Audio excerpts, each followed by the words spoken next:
excuse me, who knows? It depends on what Arkosh take there for Pale Horse. If they can get that good IO partner, then we look at this in a different light. But for now, it just seems really risky for them, and especially so with D2 Hustlers getting the Skywrath Mage. That's a hero that just exists to ruin the lane for whatever carry you look to pick up.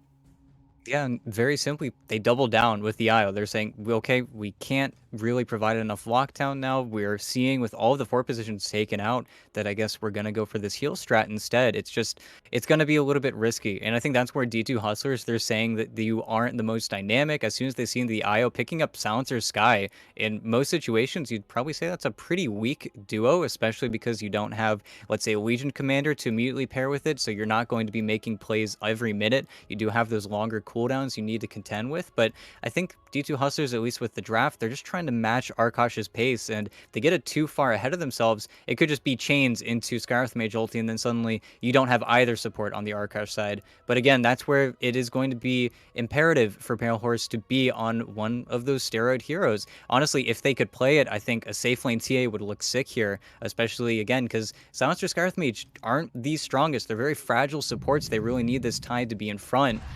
But they're going to go for the comfort instead. It's the Luna. I mean, Pale Horse did a really good job yesterday, but it's a safe laner with the IO that doesn't have that jump, doesn't have the initiation. So I really feel like both the Band and the Void are really being front-loaded here for that role. Mm-hmm.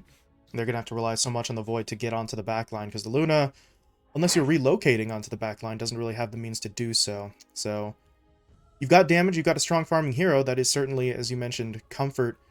For Pale Horse, it's just now a situation where they're very reliant on 1 or 2 heroes at the most to try and deal with the Silencer and the Skywrath. And you see D2 Hustlers trying to make sure that that 1 hero doesn't turn into 2. As soon as we get into that 3rd phase, they take away the Night Stalker. So at this point, they kind of know what's up. They know what Arkosh theoretically need to try and pressure them, and they're just going to ban out some of those biggest threats, I would say, at this point. The Night Stalker was really the big one. Now they're sort of freed up to look in a different direction if they want, but don't let Arkosh get an offlaner who can hit your backline.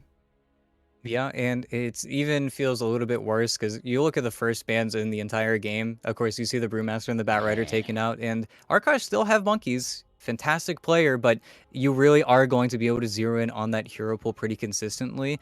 I'm trying to feel what their bans are kind of signifying here, especially with the Slardar getting taken out. Of course, I think Slardar would have been a really nice hero because, again, that gives you sort of your entrance into the Roche pit. Right now, Arkosh are searching for a few more heroes to maybe to lay out a lot of these fights. The problem is a perfect hero like that would have been the Brewmaster, and that's where the Slardar maybe fast forwards your schedule a little bit, where you get an early Roshan, you start to push into these buildings. The problem that I'm having for Arkosh right now is without an Aegis on this Luna, I don't really see any way for this Luna to realistically push and get on top of those towers, and that's where a hero like the Tidehunter has proven its worth time and time again, and something that you really are going to try and reach for on the Arkosh side.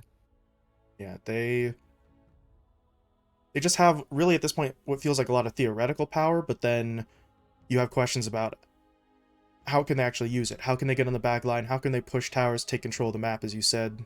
It's just a little bit rough for them at the moment, but they still have that one last pick for presumably their offlane hero. Maybe that could sort of tie everything together, but they do have to wait and see what D2 Hustlers are going to pick up first, because Hustlers looking for their carry at this point. Arkosh did take away the TB and the Weaver in that final phase, so Yuma has the pool maybe shrunken down a little bit, especially considering Hustlers themselves banned out quite a few carries back in that 2nd phase, but they've still got options. They could look for someone to just straight up match the farming rate of the Luna. They could maybe try something maybe more combat-oriented early, try and hit a timing before the Luna's really ready, but then you run into the fact that the Luna's going to have the IO buffing her up pretty much the whole way through, so that window for the Luna maybe shifts a little bit. Yeah, and it's hard because I think the hero they probably would have looked for would be something like the Medusa, just because, again, when you talk about Luna, while is a ranged hero, isn't really a ranged hero. It's more about melee. I think the Yuma, I was going to say, the Yuma Faceless Void is usually what you'd think they go for, but we saw how bad this matchup was for Luna yesterday, where if Morphling gets that early Ethereal Blade and then pushes into you, there's not really that much you can do. You just get bursted before the save, but that's where I think they did a really good job in this last pick Abaddon, honestly, on Arkosh. It's kind of out of left field, but this is what they need because they need to keep these fights going as long as possible. As soon as you're out of D2 Hustler's burst, they are going to run out of damage. And I think that's where with this last pick Morphling, they're definitely trying to shore up that problem. But with this Abaddon, now it's all about play. Mm-hmm. A Monkeys Forever on that ABBA is going to be able to draw things out a little bit. Act maybe as that frontliner as well that they really did not have with this lineup. So that is going to sort of work in their favor. The only thing I'm afraid of here is Crow on that IO. You're up against a Silencer, you're up against a Morphling. You got the Skywrath Mage even. If you just sort of pop that Silence on there, Yuma can just pop in. If he's got that E-Blade combo, then your IO is not going to be okay 9 times out of 10. So Crow's going to have to be insanely careful about his positioning. Can't afford to get sort of picked off early, because if he goes, it's still doable for Arkosh, but you've lost that sort of biggest combo that you needed to work for you. Yeah, and at the end of the day as well, Arkosh, they don't have stuns. That is their, they have tripled down on this. We are going to heal. We're going to try and play around the fact that we might have a few more items than you. We're going to try to burst. And I think it's a dangerous strat to go for. It's something that a team like, I don't know, LGD could pull off quite well because they're, well, LGD. But now they really need to be careful in these engagements because it's a lineup where if you lose the lanes, you basically lose the rest of the game. If you win the lanes, then you have to play a really tight game of Dota where, again, I think it's going to get brought back to the Roche where if you're able to get an Aegis in this Luna's hands, everything kind of flips. But if Yuma's ever able to ball out and just never worry about anyone, then I think Yuma's the type of player who could definitely win this game by himself. And we know what that Morphling is capable of. Saw the Morphling performance from Angel earlier on, back on day 1. So definitely something Arkosh are going to have to be aware of. Just don't let the Morphling sort of completely run you over. It sounds simple to say, because it is, but in terms of actually doing it, well, bit of a different story. But we'll see how it plays out. First match of the day here getting started. Arkosh versus D2 Hustlers, and well, we'll see if there's any sort of early maneuvering here. Arkosh are sort of pushing out together towards this first rune spot, but no smoke here. Don't really think this is something where they're expressly looking for a fight. They're going to move into the pit and maybe hope someone comes to them, and, well, actually, I was going to say maybe flee, but he's just here for the rune. Or not the rune, excuse me, the ward. But he's getting closer. This may be exactly what Arkosh wants. Oh, fleet. Oh, he spotted it.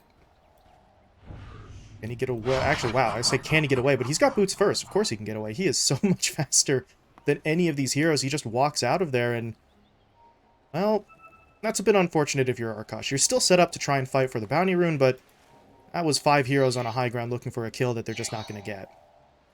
Yeah, and also interestingly enough, on D2 Hustlers, you see Divide actually on the 5 Silencers, so wonder if Flea is just going to do Flea things in this iteration of D2, or if they're going to be a little bit more flexible, because definitely seeing Divide Llama Earth Spirit was a treat, but really, level 1, all the important action is whether or not you can get these obs on the high grounds. If you can, then you're feeling pretty happy, and I think D2 Hustlers not going to get anything dewarded too early on here.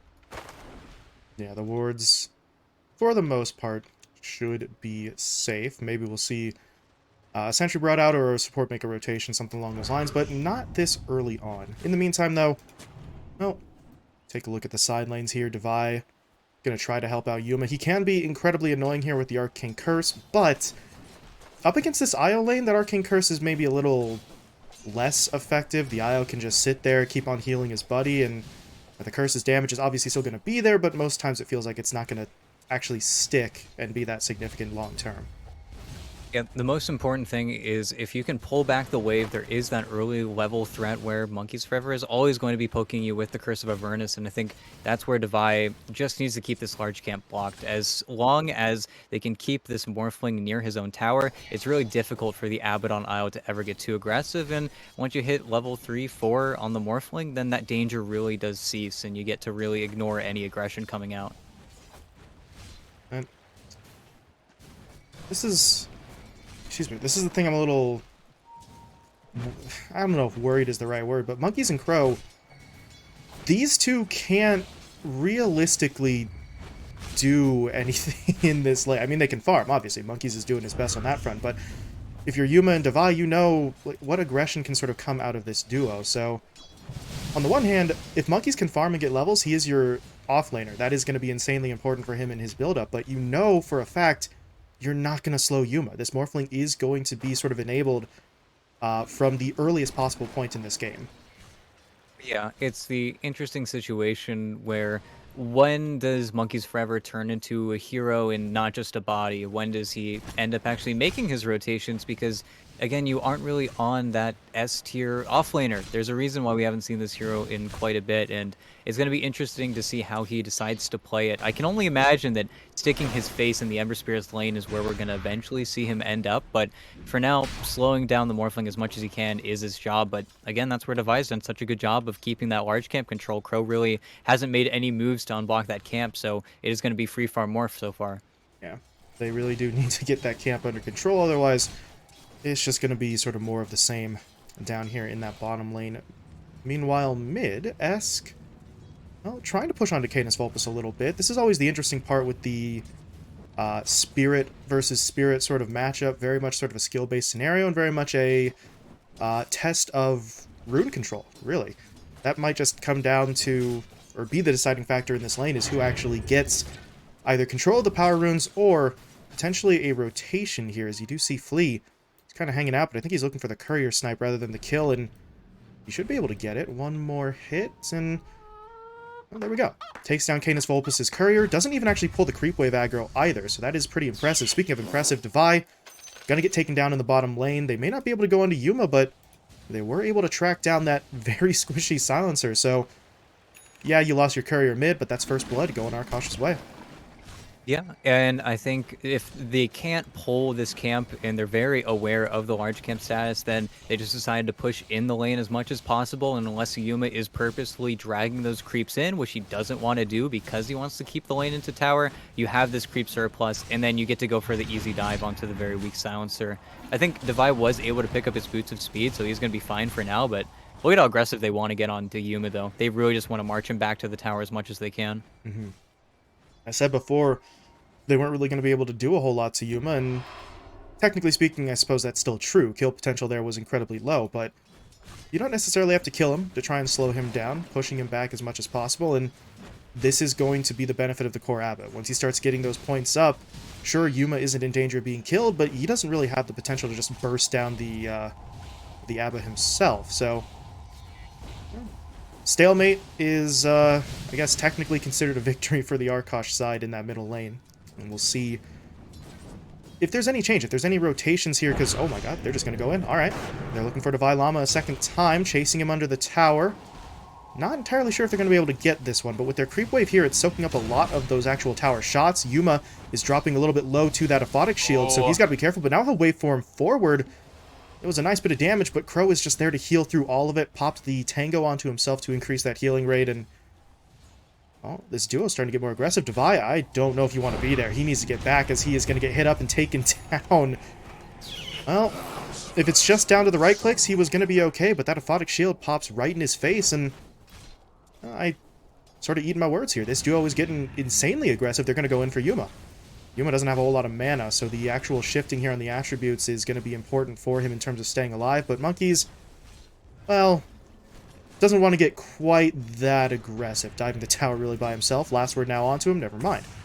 Aphotic shield there to immediately remove that. So Devi, I mean, I suppose you are forcing the shield out every time you cast that, but in terms of the actual mana exchange, it's pretty much even. And Monkeys has an Io to just sort of refresh him, so feels like Arkosh are starting to maybe get a little bit more out of this lane and starting to get a little bit more confident in the face of the Morphling. Yeah, and I think it's a little bit of greed coming in from Devi, just not buying enough regen, so he definitely is getting punished in a lot of these situations. I think Crow finally able to get that large camp unblocked as well, so they are actually forcing the Morphling into this little bit more annoying position. Monkey is also going for the urn. He's going to be pretty satisfied. And even though, of course, you are going to get silenced up, doesn't really care, but he's taking a lot of damage. Yeah.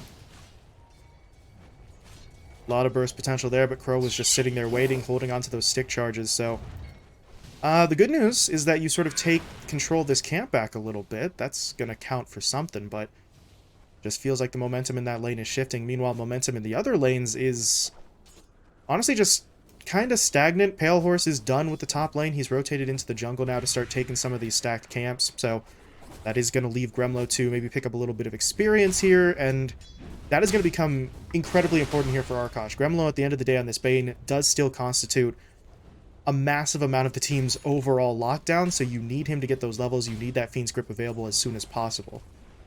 Yeah, and when you look at it like that, he is the team fight. He is the one who's set up in the side lanes. He's the one who's going to be the key figure in a lot of these plays.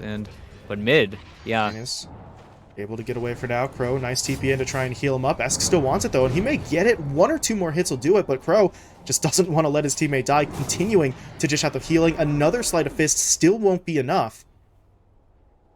And yeah, if Crow doesn't TP in there, I mean, Canis Vulpes is sort of dead to rights. So the IO is able to save the day. It was a nice rotation in from Flea. They just don't quite have the damage they needed to get through the IO's healing. Yeah, and Esk has done a really good job. Of course, it is a slightly more Ember-favored matchup just because you simply don't have enough magic damage to take off the Flame Guard, but it's interesting to see him go for the Slight build, and it's kind of the problem with D2 Hustler's lineup. Whenever bottom lane isn't going fantastically, Esk is the one to come, but with this build, Esk really wants to kind of bide his time until maybe you hit that level 8 or 9 mark, and then you really get aggressive, and unfortunately for him, doesn't get the rune and actually flee. Yeah. He died to deny that arcane, but that's how important these runes are for the spirits. Yeah, I mean, it is unfortunate that he has to give his life, but yeah, if Canis Vulpes gets the arcane, then he could have potentially made a rotation elsewhere on the map. So if you're Flea, worthy sacrifice, right? Lock it down there, make sure I'll die here, but there's not going to be any potential anywhere else. In the meantime, Monster is just kind of chilling, really. Top net worth, he's got himself the hood, and now with Flea returning to the lane, they're going to look to make a play onto Gremlo. So really, Gremlo's just up here to soak up experience. So if he does go down, it's going to be unfortunate, but maybe not backbreaking, but it is a little bit concerning for them that the Tide is sort of building himself up this significantly. Gremlo. Oh, there we go. Okay. He was sort of leading them on a merry chase through the woods there, but eventually, no. They bring him down. Monster gets the kill, his first of the game, team's first, actually, of the game as well, and, well, is a farmed Tide Hunter something that is going to absolutely destroy your lineup? Probably not, but it is something that they might want to pay a little bit more attention to in the near future. You actually see the TP coming in as Monkeys Forever will make his way up here. Yeah, really the most troubling sign is whenever Monster gets this much farm, he is going to be pretty much unkillable in this game. There is not really a great hero to ever go up versus him, and it's a reason why I think when you look at the Luna skill build, he had the 2 points in Lucent Beam, a build that we saw Pale Horse go for yesterday versus a Tide, because you had maybe that cheeky level 6 play where you finally can get something done with the Eclipse early, but Fleet. Quick kill there for Canis Vulpes. They get themselves a bounty rune as well. Monster, well, he is moving his way over. This isn't really a fight he's going to be able to take, but this is more about defending that massive stack, or actually maybe it isn't. Esk now comes in. They're looking for kills. They want in onto the Void Spirit. The Ravage is deployed. Gremlo tried to make a play there with the Nightmare, and... okay. In the long run, it does work. Canis Vulpes gets into the pit, and Roshan takes him down, so that is effectively a deny if you're looking at it from Arkosh's perspective. But now, yeah, D2 Hustlers, you have to take the stack right now. Now that your opponents have confirmed vision of it, it is time to move in and try and take that down. But look at Gremlo. He's just going to sit here and soak up a little bit of experience, getting him very close to that level 6. So, wise move on his part. He can't break that up. 1v2 as a Bane is not going to work out, so just try and get what benefit that you can if you can't actually stop your opponents from finishing it off. Yeah, and he's sapping the ancient stack. This is so smart from Gremlo, actually. Just knowing that if there's going to be a 6 or 7 stack of large creeps... Oh, okay. Kind of gave away the... I don't know about that one. He could have just sat there and gotten his level 6. Now he's going to be taken down. Good Nightmare play to delay it, but... yeah, delay is the operative word there. Never mind. So greedy, man. Just get your 6. Don't... Yep. I think he thought that one last hit would get him the level, but... yeah, he brain tapped a creep. He gave away a ward too. That's it's interesting, but at the same time, Flea also rotated over. So now Flea, who again has spent most of his game actually going for it. Oh, he gets the silence mid. They got the silence down. S jumps in. The Searing Chains are there, and Canis Vulpes gets picked off. Okay, actually had double silence from both Flea and Defy, but Gets the job done. Canis Vulpus taken down. Monster comes over, and they're going to look for a bit of a push onto the tier 1, and there's really no one here right now. Gremlo, I mean, he revealed himself last time, and we saw how that went. This is definitely a situation to wait for help to arrive, but there's help. Monkeys is going to TP in. You see the entirety of that trio for D2 Hustlers just backing themselves away, so it's not a bad play. It's a pretty substantial amount of damage onto the tier 1 tower, basically for free, but you don't really want to turn it into a larger fight until your own heroes are here, and now Flea, he's going to move in, but nobody else was really in position. Devi and S were kind of looking for a bit of a wraparound into the river, so a little disjointed there, but now Canis Vulpus actually jumps all the way in. This is risky, to put it mildly, and yeah, he's just going to have to back off quickly, but Gremlo comes in. There's the Fiend's Grip down onto the Ember. Can they take down S? They need a little bit more damage, and they've got it, and now with the relocate, pulling Pale Horse in, they're just going to turn this into a full-on engagement. Devi taken down. Monster, he has the Ravage now, but I don't really know who's going to do any damage. There's going to be the Mystic Flare, but it's just not enough, and now Monster, he's trapped in the middle of this fight. It's a 1v5 as he's left alone. I can't really believe that worked out so well for Arkosh. It looked like just a broken engagement, but if you can rush 5 heroes in, you can potentially make something happen, and D2 Hustlers were not anticipating that Arkosh were going to just go full send on that fight. Very key from Gremlo there. He notices that Devi Llama isn't level 6 yet. His grip is going to be successful, so as long as he takes the Scarith Mage out, he hits him up with the Nightmare, goes for the grip, and there's no one to cancel it. Unless you're rushing the TP on Yuma and then getting the Strength Adaptive Strike, there's no one to cancel grip aside from that Ravage, and even Monster had his hands tied for such a long time. I'm surprised that the Ravage didn't come out a little bit sooner, and I think maybe Gremlo gets taken down here. Yet to see it, but oh, Pale Horse. They're not going to be able to make that play happen, but now, yeah, Pale Horse in some trouble. There's going to be Crow to help him out. Monkey's coming in as well, and the relocate just going to get them out of there. Better safe than sorry. Crow will go back to his original position while Canis, or excuse me, not Canis, Pale Horse TP's down bot to continue farming. So, well, Arkosh are playing this one honestly pretty well. Monkeys is making the rotations to try and defend what territory they can. You've got the Luna farming relatively safely. It's just, well, really, at this point, it feels like Canis Vulpus is the one who is sort of struggling. He's not the lowest net worth core. Esk is still a little ways below him, but we haven't really seen him in a position where he's really able to find those kills alone. A lot of the times, he's jumping in, and his teammates are behind him to sort of help out, which obviously is working out for him. You see the 4 and 2 stat line, so he's happy with those results, but we're not seeing that sort of solo kill potential at this point in the game yet. Yeah, and we're still waiting pretty heavily. Of course, Monster, he wants this mid tower, and he's going to take a lot of damage here. Again, there's no real good way to kill this Tidehunter, of course, unless you have 5 heroes beating him up, and then it gets a little bit easy, but... Pale Horse with the wraparound, though. They get the silence, but there's that Kraken Shell maxed out as well, so you're not really going to be able to keep him silenced or slowed for too long, and Flea and Divide make their way in for the backup. Yuma's... I mean, he's hanging out nearby, but he's going to get hit up by Canis Vulpus, but again, a little bit of what we were talking about before. That solo kill potential is really just not there, especially onto the Morphling, so it's a neat play to try and get in there, but that's not really going to turn into much of anything, and, okay. Cancel the grip. Yeah. Honestly, well, they had no way of knowing that. Gremlo was actually alone in that scenario, so even if the grip goes full duration, I don't think they would have been able to get the kill, but if you're D2 Hustlers, you don't know that Gremlo doesn't have backup there, and you assume someone else is coming in, so, yeah. It may not have been necessary in the long run, but again, if you're Devi, don't take a chance, right? You're going to look kind of silly if it turns out there is a 3 or 4 man rotation coming in and you didn't ult for it, so going to be able to keep Esk alive, fell back, popped the regen rune that he had bottled up as well, so just a bit of a reset there. Now your Fiend's Grip is on cooldown for quite some time. Ooh, Canis Vulpus. Vulpus.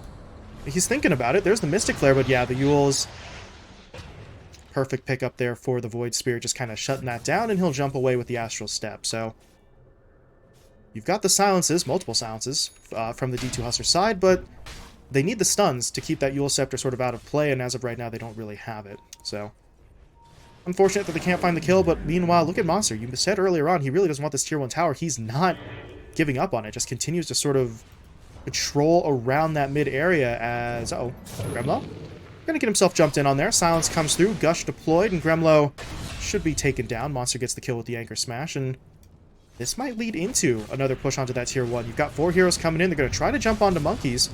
He does have his ult, though, so this kill feels like it's going to be pretty difficult for them, but just trying to push him back. But the problem is, here comes the reinforcements. Crow is back in, and you do have the Luna nearby, so still no push onto that tier 1 tower. Monster is not going to leave the area, but he just isn't able to go all in for it. Yeah, and really, it's been a little bit of an awkward game, especially with the fighting going on in the mid lane, but now there's a full BKB on the Luna. Pale Horse has finally completed it, so maybe he shows up now. I feel like this really is the item to kind of change the flow of the game and actually see what they're able to do here. The problem is there's so little control on either side that really all of these engagements, they just feel wrong. The monkeys, you don't have ult. What? I'm not sure what he thought was going to happen there. He just gets blown up, and now the global is going to come through. The Eclipse already came out, but the BKB was popped early, so the ult does overlap it, and that's just some weird decision-making from Arkosh. I mean, yes, you are a very tanky hero on the Abba. You have Crow behind you, but without the ult, you don't have that sort of escape route, and now Pale Horse has got to be a little careful as well. He's going to get pushed on. They take the tower. Now they're looking for the kill. They got it. Pale Horse. I'm not sure what's up with that. Arkosh, they push in when Abba has no ult, and then the Luna's on the front line once her BKB wears off. Both heroes get punished, and if you're D2 Hustlers, that's, I think, more than they really would have anticipated being able to get there. 2 core kills and the tier 1 tower, and now they're actually pushing into the jungle as well, taking some bounties, trying to take some of these stacks, and well, this could turn into a fight. Canis Vulpus wants in. They're going to jump in onto Esk first, trying to lock him down. He is trying to get away with that Remnant jump, though, but the Eul Scepter not making that easy, but he does still get the jump into the river, but Canis Vulpus right behind him. Astral stepping his way in there, trying to bring him down. Esk dangerously low, and Monkeys will get the kill with the Aphotic Shield pop. So they do find that first target. Now they're looking for another, as they've got Devi hit up by the Nightmare in the river, and they're going to be able to finish him off as well. So first fight, very strange for Arkosh, but they're able to sort of regroup and get back in there to find 2 in that east side jungle. Yeah, and it was really patient. I think if Kremlil went his positioning and his ward known a little bit too quickly there, then Yuma doesn't stray nearly as far, and then that engagement looks really one-sided. But as soon as the Morphling actually walks all the way out, it does feel like they don't have that movement anymore. But this is smart, forcing the Roche, yeah. Oh, okay. Monster does not Hello, care, Monster. though. Tumbler's Toy gets him into the pit. They should know he doesn't have the Ravage right now, but they are still going to show a little bit of respect there. Figuring if Monster's pushing into the pit, someone else is probably coming. That wasn't necessarily true, but works in D2 Hustler's favor, shuts down the Roche attempt, and well, Devi, you actually see him. He's got some obs and sentries there, so they could look for further vision, although in this instance, and they're already kind of set up. They've got the sentry ward here. Devi? Those are not your friends. Those are enemy heroes, and he's just gonna die. That was a little bit weird. I think his camera might have been elsewhere, because he basically walked to within, like, touching distance of those heroes before he started backing off. That got a little bit strange, but his teammates are at least able to come in. They will take down that sentry ward, and now Monster is going to pop the Ravage so that... What? There is no cancel here. There is 0 cancel on these 2 heroes. It's a game of Dota. Okay. It's a game of Dota 2. Yuma's got his Scouty. And really, I think this game is being a little strange, but relocate bottom, okay?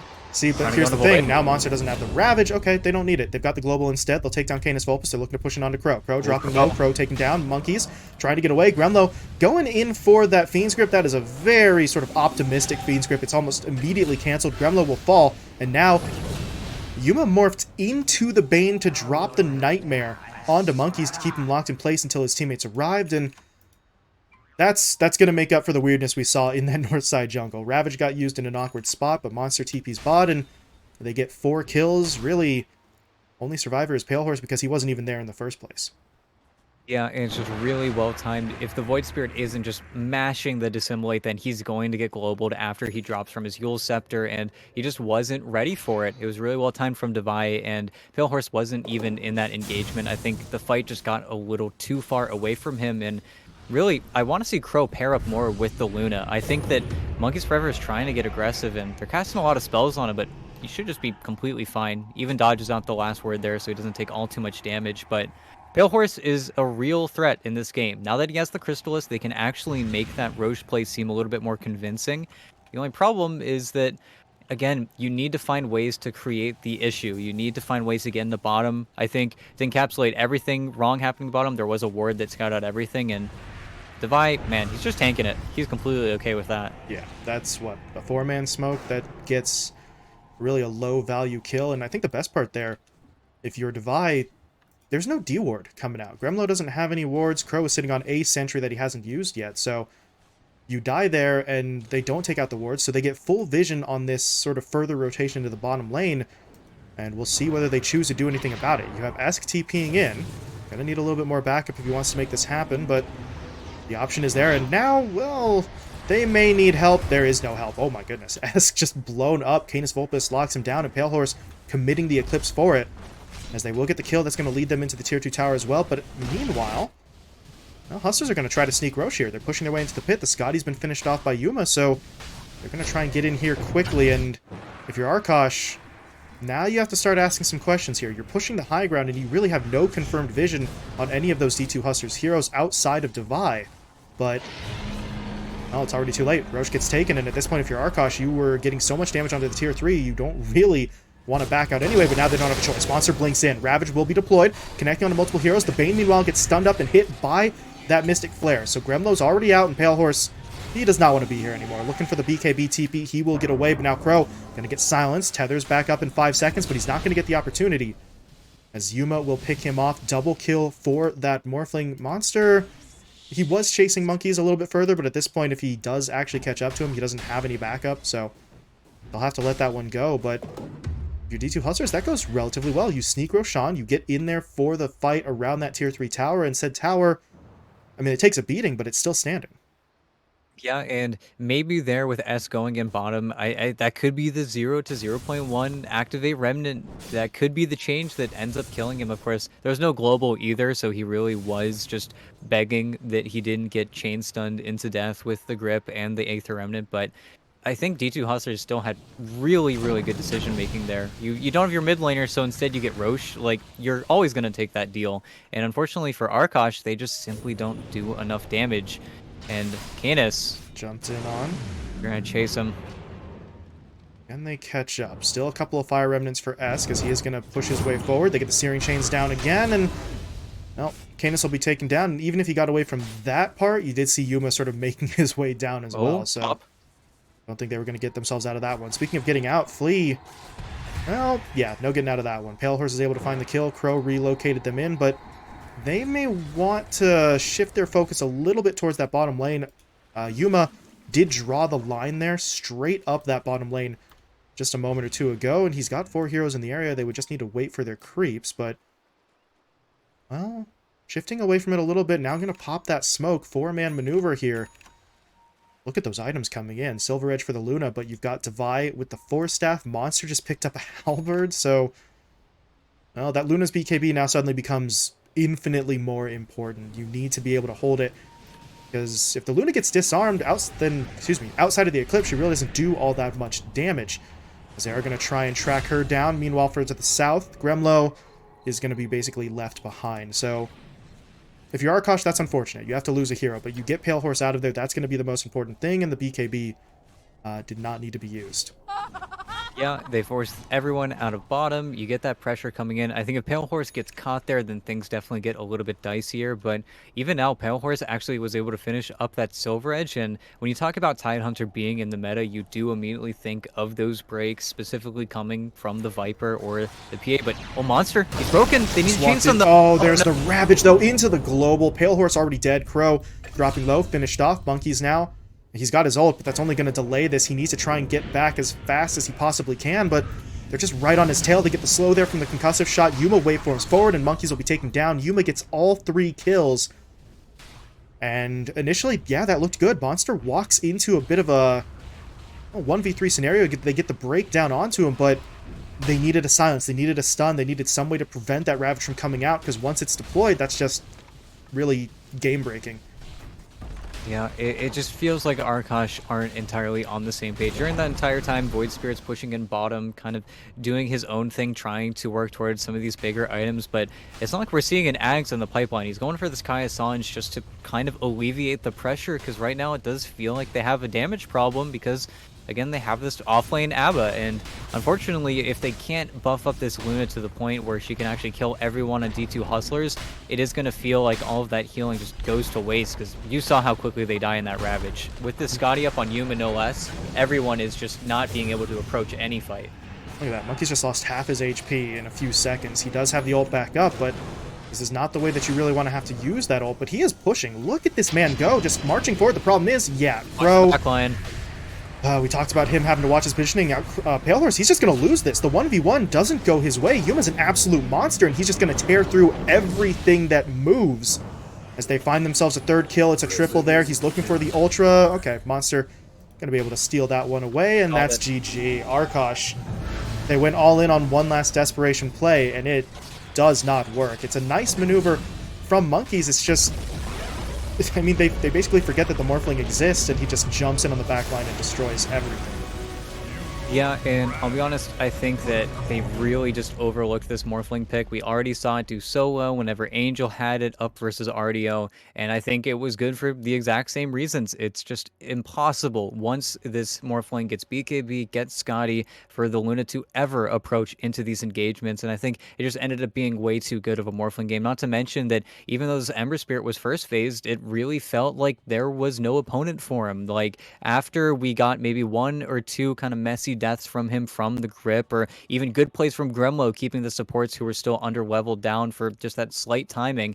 After that, though, it just felt like D2 Hustlers really didn't have a way to lose this game. It really felt safe for them to do any decision that they wanted to go for. And then it goes back to the one or two moments where Arkosh are kind of split across the map. D2 Hustlers bring everyone. D2 Hustlers just do such a good job of evaluating how many heroes they need to bring to these fights, and then just kind of cleaning the board, where I think Arkosh are still trying to find that mesh where, okay, we need 4 heroes up here right now, and then they get set up, and then they take a good team fight. It just felt like there wasn't really that same synergy or semblance coming from them.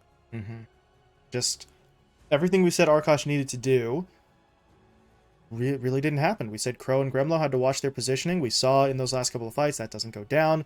Monkeys had to be the frontliner. He kind of did. I don't know, like B- range if we're grading it, because he was on the front line. He just wasn't enough to really keep heroes from just sort of walking past him. So that doesn't really work out well. Canis Vulpes, I mentioned it, he didn't have that sort of solo kill potential, and this Kai Assange, I mean, he finishes it off in the end. It's just it didn't really have much of an impact. By the time he does finish it, they are well back in their own base. They've lost a full lane of racks, and D2 Hustlers pretty much have full control. So everything Arkosh did was either not enough or came too late, realistically speaking. Yeah, and really, we see the dichotomy in what you need from an offlaner in this game. Tidehunter forces you to react to his positioning. It forces you to play around where he is literally in the team fights, whether or not you can kill him. Where unfortunately for Abaddon, you are really just a siege monster. And if you're not always playing from ahead, you don't really have an advantage to play with. You don't have those big spells. And I mean, we saw in the last 2 fights, just walk past him. He was so easy to ignore, and you never want to be saying that. So Arkosh, well, they had maybe the right idea, but I think the draft kind of didn't match up to those ideas in the end. So we will have to see what it is they can pull off here, as they really have not done fantastically to this point. They went down 0-2 yesterday. They've lost their first game of this series. So much like we were saying with Hikori earlier on, they really do need to try and turn this around, try and get some points on the board here. So we'll see what adjustments they have in store for that Game 2 draft. Gonna have to try and do something different to avoid losing that 4th straight game. So we are going to be hopping away for just a few minutes here while we get the teams ready to go. But when we come back, it will be game number 2 between D2 Hustlers and Arkosh.